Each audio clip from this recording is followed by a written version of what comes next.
Hey guys, I'm Shawn of webpianoteacher.com. How are you doing? We're going to do a fun song today and we're going to learn some theory while we do it. Let's take a listen to this fun song.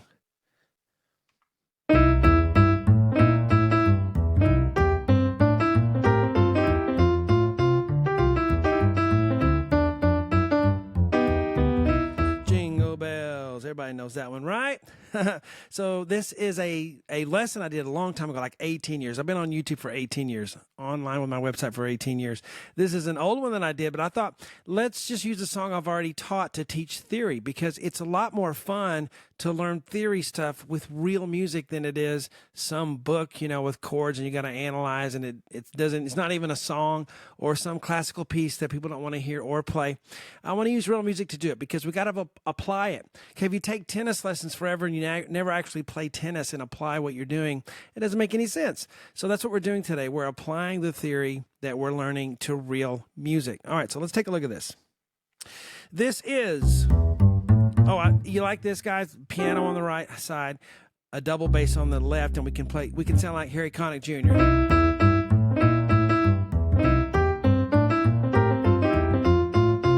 And it's really fun to do. If you want to mess around with that sound, I love it. Okay. Anyway, back to enough messing around. So look at the left hand. You see some flats, you see some sharps in there. First thing we need to determine is what key we are in, okay? So you sit down at the piano and you go, what key are we in? Because that's key to find out what key we're in. So normally, almost all the time, I'll say 99% of the time, the first chord of the song is going to be the key you're in, and the last chord of the song is going to be the key you're in. The trouble with that with some music is they fade out at the end of the song, so you don't really get a last chord, But normally the first chord is the key you're in. Not always, but many times. So we need to figure that out. Let's take a look at it. All right? So as you look at this and you go, what is that crazy letters there? Hey guys, this is just the music staff. Bass clef, treble clef. The letters are the same. You read it vertically and you go across the page just like you do regular music. I just don't have the staff there. Some people have trouble reading music, so I found it's, putting the letters there helps a lot of people who have trouble reading music. That's it, but it's the same thing. All right, so C, E, G, A, B flat, because you're looking at the left hand. The left hand will be many times indicative of what chord you're on. If you just have an octave, let's take this. Elton John. The C octave in the left hand, that's a good indicator that I'm in the key of C, and I am for that song. But what do you do when you have this? When it's several notes in the left hand, we're trying to figure out what the chord is. Okay, so if we look at that, it's a walking bass line, and many times the walking bass line will outline a chord, okay? So if we look at that, C, E, G, if I just play the first three notes, already I can see that it's a C chord. A chord's going to have three notes, and let me tell you something else. When you add like C7, C9, C11, C flat 13, or whatever that letter is, you're going to have the basis, those three notes. And the sevenths, the ninths, the 11ths, those are additions. Those are frosting on top of the cake of the foundation of C, E, G. So you can always start with C, E, G. A C chord is going to have C, E, G some way, okay? So that's always your foundation, and you can always start there. So we have a C chord, C, E, G, and I'm just playing it up an octave higher because you can hear it better if you play real low. It's kind of hard to hear sometimes. The A is just on the way to a B flat. So we have a C7, that's C, G. This is the seventh. Okay, we just call it a C7. All right, it's a major chord, it's got a 7. And you say, well, why didn't you say major if it's a major chord? Because it's kind of understood. That's how people talk when they talk about chords. If they say, oh, I'm playing a C7, it's understood that it's a major chord. But if I say minor, then I know it's minor. And you have to say minor so people will know what you mean. But it's kind of just like understood, right? So if you say, a contraction, can't, we understand that we're saying cannot. Well, if someone says C chord, it's understood that it's a major chord unless we denote and say minor or diminished or whatever else it could be, okay? Because most chords you're going to play are major. C, E, G, okay? So here the 7th is B flat. Remember the A is just on the way to the B flat. Na, na, na, na. But it's outlining a C7, and that B flat is a 7th. Why do we call it a 7th? Because it's 7 letters away. 1, 2, 3, 4, 5, 6, 7. Okay, that's why you call it a C7. All right? So C is a 1 chord in the key of C. So I've established that I'm in the key of C. It's the first chord I'm playing, okay? And there's other ways to establish it too, but that's the way we're going to use right now. When you're in the key of C, C is big Roman numeral 1. If you're in theory class and you're marking, analysis, form and analysis, the C chord is 1 in the key of C. Now, if I go to another key, let's say I visit another country and I go to the key of F or I go to the key of G, C is no longer, primo 1 anymore, but it's still a C chord. The C chord can travel around to other, but C is only 1 in its home country, at its home base. It's number 1, okay? All right, so C is 1 in the key of C. You can't say C is always 1. It's not. It's only 1 in the key of C, but it's always a C chord. Okay, so we have C, E, G. That's the chord, and then I can go ahead and play this. And guys, by the way, I have lessons for this I wrote this arrangement 18 years ago, and actually it's actually older than that, but it's on the website, and if you want to actually learn this song, you can, and I go all the way through it. But it's just a kind of a jazzy arrangement I put together in the style of Harry Connick Jr. All right, so there's my 1 chord. It continues. Because if I play Jingle Bells with like you know how you do this? The kind of the boring flat way, you just go... Okay, all I'm doing is saying, hey, I want to play that C chord in a fun, bluesy way.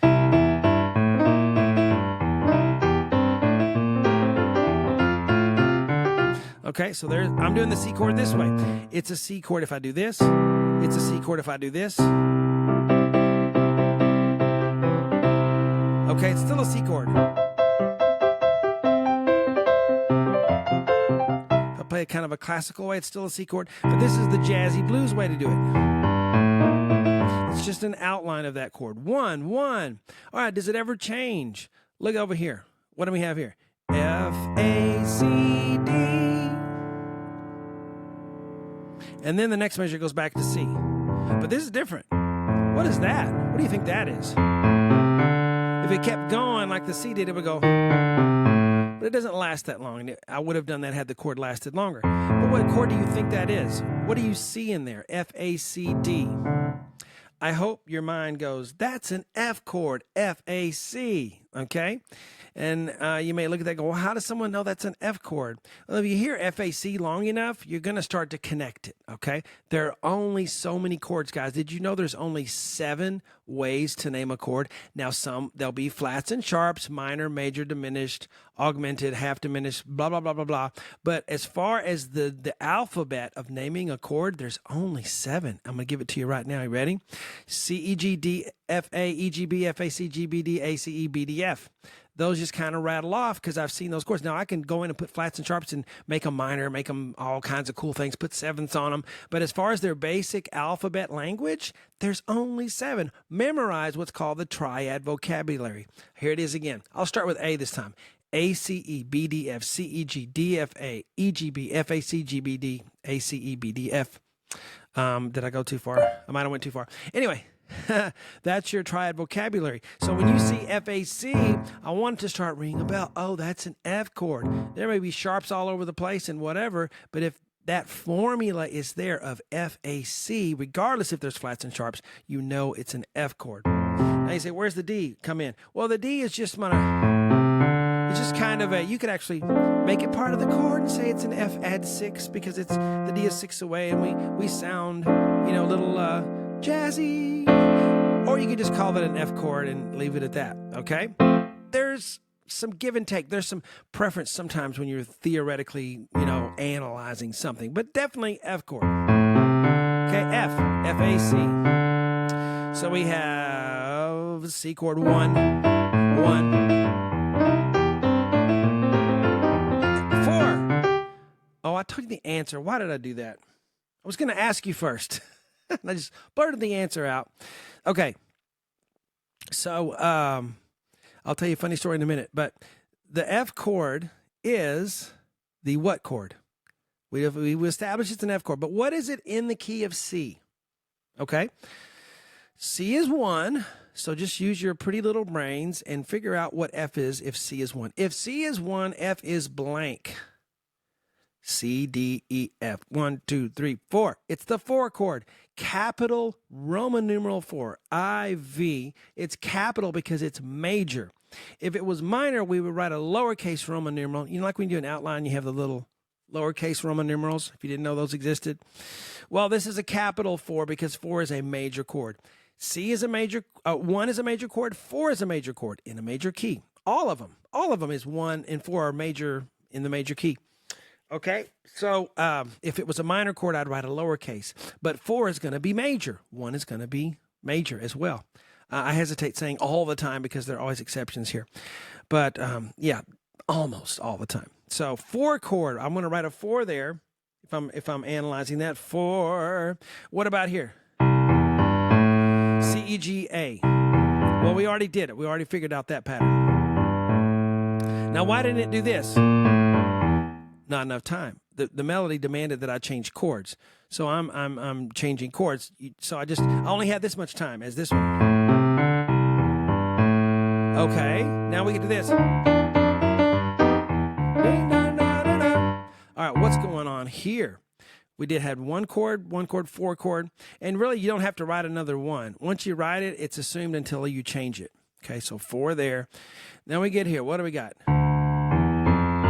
That's not a chord at all. What are you talking about, Shawn? There's no outline of a chord there. It's a walking bass line. Do, do, do, do. And if you do a little thinking and a little messing around, you can come up with do, do, do, do. Ah, looks like the beginnings of a what chord? A D chord. Never get to the A. That sounds right.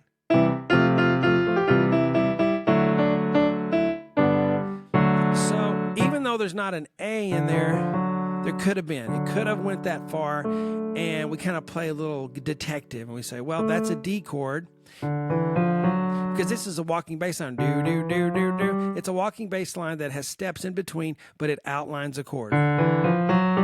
Walking bass lines will always outline a chord in some way, or they're going to sound like trash and mush on the bottom. And bass players are really good at doing the walking bass line and outlining the chord. So D, A, F sharp, that's a D chord, okay? Even though it just does this. It's just leading us to G. But that's a D chord. Now I got a question for you. This is cool. We're getting, I'll tell you the story real quick. That's a funny story. So I got something they call it perfect pitch. It's not perfect, but I can just, when I hear notes, I can tell what they are without having to write them down. It's a blessing, but it's also a curse. I won't get into all that now, but when, I'm in theory class or ear training in college, and the teacher plays, and we're supposed to figure it out. We're supposed to listen and then figure out, okay, we're in this key. Here's the first chord. Figure out the rest of them as I play, using our ears to do relative pitch. Well, I didn't need to do that. I just knew what they were already. So I would just write everything out just the first time through, and I'm done. Pencil drop. And of course, all the students hated me because I was young and arrogant. I, just was kind of shouldn't have done what I did, but I was kind of arrogant that way. And they all hated me, and that was terrible. Now I've learned that it's a gift from God, and that he gave that to me so I could teach. That's why I have it. And so I need to be humble and use it with humility. And I do now, but it took me a while to learn that lesson. Anyway, so that's the funny story. You can imagine people just hating me, everyone in that ear training class and then theory later. Anyway, so where were we? D chord. The D chord has a sharp in it. What is that doing in the key of C? Because if you know anything about music theory, I love changing the cameras and then going, hello. How are you? I love that old thing, right? Where the old TV shows, they were just sitting there, they go, oh, hey, as the cameraman walks in. So you have, plus I love my set. I love to show off our set my wife created. So you have a sharp here in the D chord, but you know that the key of C has no sharps, no flats, right? That's why everybody likes to play in C, because there's no sharps or flats. What is that F sharp doing in there? Okay, there's an F sharp in the D chord. How do we explain that? Because normally in the key of C, a D chord is going to be a minor chord, D, F, A. And let me tell you real quick, if you don't know the difference between a major and a minor chord, it's that middle note. Middle note raised is major, happy. Middle note lowered is minor, okay? Raised, lowered, major, minor, wherever that middle note is, and it doesn't matter if it's black or white, it matters if it's raised or lowered. You do that with any chord, okay? So D is normally minor. in the key of C. It's a minor 2, lowercase 2 dots, okay? So what happens here is we have something called a 5 of 5. What that means, it's a secondary dominant, if you want to be official, secondary dominant. What we're doing is we're highlighting the next chord that's coming. The next chord that's coming is, drum roll, da, da, da, the G chord, G, F, E, D. And again, it's outlined. The B's not in there, but we can feel a G chord. Da, da, da, da. We can feel that and hear it, okay? The G chord is going to be highlighted. So what we do is we do the 5 chord of a G, okay? Nothing highlights a chord more. If you want to highlight a chord in a song you're writing, put a 5 before it, the 5 chord of that chord, okay? Because 5 to 1 is the strongest relationship we have in music. If I'm in the key of C, 5 is G. Okay? C, D, E, F, G, right? 1, 2, 3, 4, 5. C is 1. 5, 1. And that is the strongest chord relationship you can have in music, 5 to 1. It really is 5, 1. And so if you want to accentuate a chord in your song, let's say you go to a chord, and we're going to do it in a minute. We have G. Well, what's the 5 chord? We're not in the key of G, but if we were, that's what you have to do in your mind. We're not in the key of G, but if we were, what would be the 5 chord? And it would be, drum roll, a D chord. And that's how the D chord accentuates and sheds light to the chord that's coming next, the G chord. And then, of course, we're going to go back to 1, which is another 5-1 in the key of C. So it's called a secondary dominant because it's the dominant chord in the key of C is G. It's 5. We call it dominant for whatever reason. The 4 chord's called the subdominant. The 1 chord's called the subtonic. I mean, the tonic, okay? And then there's supertonic and median and all this other stuff. But the dominant chord is the 5 chord, okay? And when you have a secondary dominant, it means it's not the dominant that's normally in the key of C. It's going to be the dominant for the chord I'm accentuating. So if I'm going to accentuate G, then I go, I do a D chord, G. That makes it a strong connection, okay? So if I start back here on F, D chord, D, G, okay? So D is not normally in the key of C, but as a secondary dominant, this little part right here is a little 5-1 within the key of C, okay? It's like an embassy. If you go, the American embassy in another country, it's like a little America within another country. So you're doing a secondary dominant here of the key of G. But overall, we're still in the country and confines of the key of C. Let me show you another secondary dominant, one I love. So let's say, man, this is giving you the whole farm here. Let's say I'm in the key of C, just hanging out. Ooh, yeah, oh yeah. And then I'm going to go to key of A minor. But I want a cool way to do it instead of just going.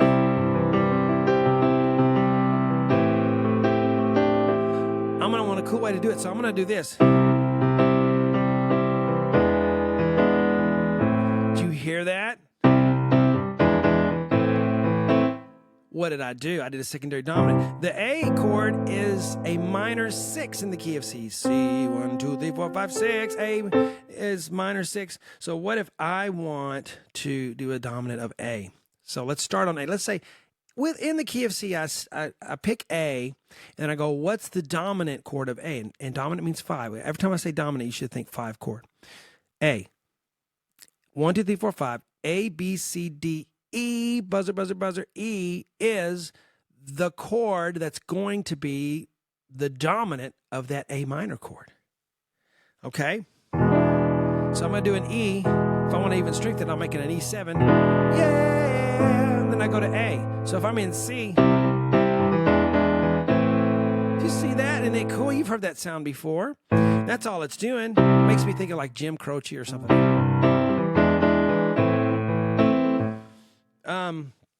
So the E chord has a sharp in it. And that's how you'd go, well, there's no sharps in the key of C, but if I'm doing a secondary dominant of A, I would write, in parentheses, okay, because it's It's its own little embassy within the key of C. I'm going to have my little own thing in the key of A right here. I'm going to go 5, 7, 1 to the key of A, but it's really a secondary dominant to the 6th chord in the key of C. So A becomes kind of a dual thing, the A minor there in the example I just did. It's a minor 6 chord in the key of C, but it's also a minor 1 chord in the key of A, just for that little part, if I were to do that. There are lots of secondary dominants. They're all cool. In fact, when you hear a cool chord progression, probably got a bunch of secondary dominants in there that are taking you places that are fun in the music. Okay, so secondary dominant, G, then we get to the G. All right, I got to show you this because you heard this chord, right? You always hear it when someone's dreaming. It's called an augmented chord. And if this is major, right? If I have a G major chord and I wanted to make it minor, what did I tell you? Middle note. If it's in its raised position, it's major. Lower position, it's minor. So that'd be G minor, minor, major. Now we're going to talk about another. We're going to talk about augmented. That's when you take this note and you raise it a half step and you go, it's still GBD, guys, but it's GBD sharp. Augmented. Augmented. And it leads, it's a neat chord that leads back to C if you do it. Okay? Ooh, because the D sharp wants to go to E, which is part of a C chord. And that's why that works that way. It's called augmented. Okay? Major, minor, augmented. Now, what about diminished? You ever heard that? Diminished. So we sound like, oh, diminished is probably a sick chord of some way. It's diminished in some way. It's smaller. Okay, augmented, you think bigger, right? So that made sense. Make it as big as it can be. Well, if you have a diminished chord, it's going to be as small as it can be. So what would we do here? If I had a G minor, if it's in a G, B flat, D, and I make it diminished, I can make it diminished by making this D a flat, and then I have this. Now it's diminished. Sounds unstable, doesn't it? And it is. Diminished chords are unstable, but they're really cool because they lead us to resolution in a really cool way. So let's hear this again.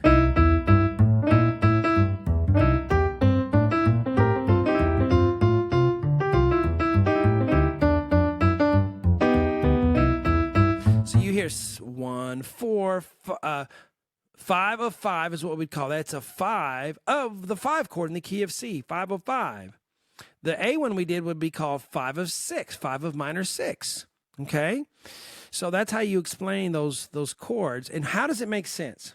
Why are we putting Roman numerals on these things at all? Why don't I just call it C chord, F chord? That's great to know. You got to know it's a C chord and an F chord. But why do you need to know 1, 4, 5 or 1, 4, 5 of 5, 5? Because that D chord's called a 5 of the 5 chord, 5 of 5. You'd write 5/5. Why?